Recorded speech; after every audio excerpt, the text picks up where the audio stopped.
Hi, my name is Coldbeer and let's start with Curse of the Dead Gods. This game is obviously oriented for the fans of Hades, or as one commentator on Steam said, Curse of the Dead Gods plays as Hades and looks like Darkest Dungeon. Honestly, it's a fair comparison. So in this game you will seek untold riches, eternal life and divine powers. It will lead you to this accursed temple, a seemingly infinite labyrinth of bottomless pits, deadly traps and monsters. Well, the rest is self-explanatory. The game also introduces a cool mechanic of unique curses.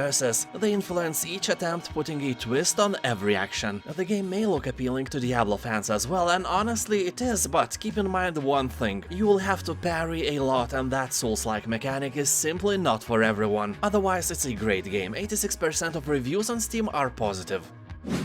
Raft.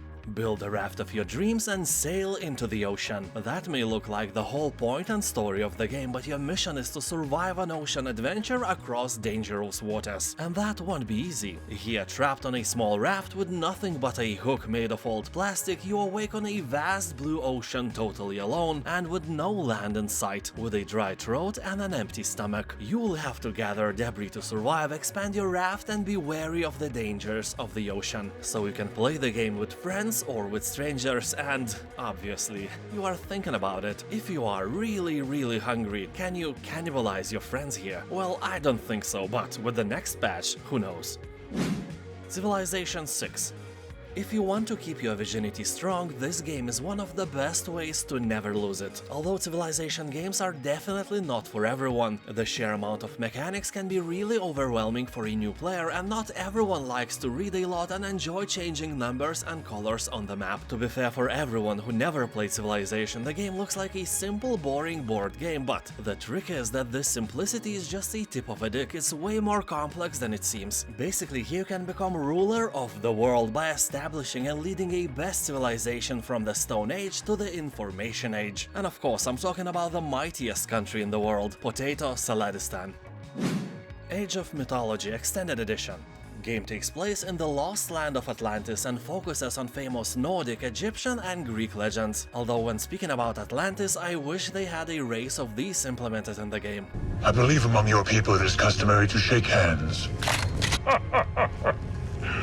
Just a little wraith humor. Nah, sadly, no handy, life-sucking vampires here. Age of Mythology Extended Edition comes along with the expansion and the additional Golden Gift campaign, and that is nice. In the game you will train and use mythological creatures like Minotaur, Cyclops and other well-known monsters invented thousands of years ago. Yeah, back in the days it was really easy to impress. If you put a cow's head on a man's body, everyone was like, "Oh wow, so inventive, are you a genius?" Or if you drew a man with one eye instead of two, that was the pinnacle of the creation back then. And now we look at all these bosses in the Elden Ring and we're like, that is fine, I guess. Anyway, in Age of Mythology you can call upon the gods for assistance in flattening enemy towns with meteors, punish your puny enemies with lightning storms, or drown them in the ocean of their own tears. Endzone, a world apart. A group of terrorists blew up nuclear power plants around the globe and plunged the world into chaos. Only a few were able to escape into underground facilities called the Endzones. Well, in the real world, if that happened, it would suck, but it wouldn't be a civilization-ending event. Anyway, this is a game. 150 years later, mankind returns to the surface and, surprise, surprise, under your command. So, poor humanity is doomed. I'm sorry, no offense. Okay, a little offense. Here, in an extremely hostile environment, full of radioactivity, contaminated rain and vicious climate change, you will have to prove your worth as a leader. Good luck with that. So you will have to build a settlement, gather and refine resources, send expeditions to forgotten places, and much more. People on Steam are talking that the game is really fun if you like city builders, but it has complex UI system and the lore part is really weak. Also, the game is really hard. Anyway, 77% of players who try the Endzone are recommending this game for you.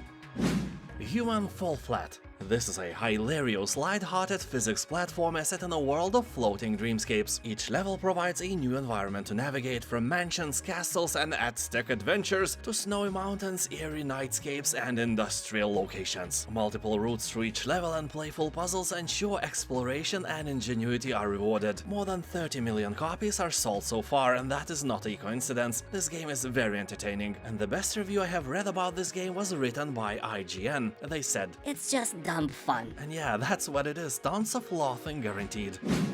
Aliens, Fireteam Elite. Have you ever wanted to be a protagonist in an alien movie? Well, honestly, nobody cares what you want. Also, if yes, what is wrong with you? Anyway, then you need to play Alien Isolation, because this one is nothing like the movies. Although it's really fun to play if you have a friend or two. You can play in single player as well, but I assure you that if you want full experience, you will have to find some friends. I know that may be mission impossible, but you can try anyway. You don't need real friends, all you need is some Discord channel with the same-minded people. So here you'll be exploring some friendly planet filled with friendly fauna and live in harmony all together, except you don't. This game is a carnage where you will have to battle through hordes of different types of xenomorph, customize your character and gear, and level up as you try to contain this ever-growing threat. I especially like the diversity of enemies in this game. They really took their time to create some nasty monsters. The game itself is basically Left 4 Dead just with aliens. I think it's great, and 81% of Steam reviews are also positive.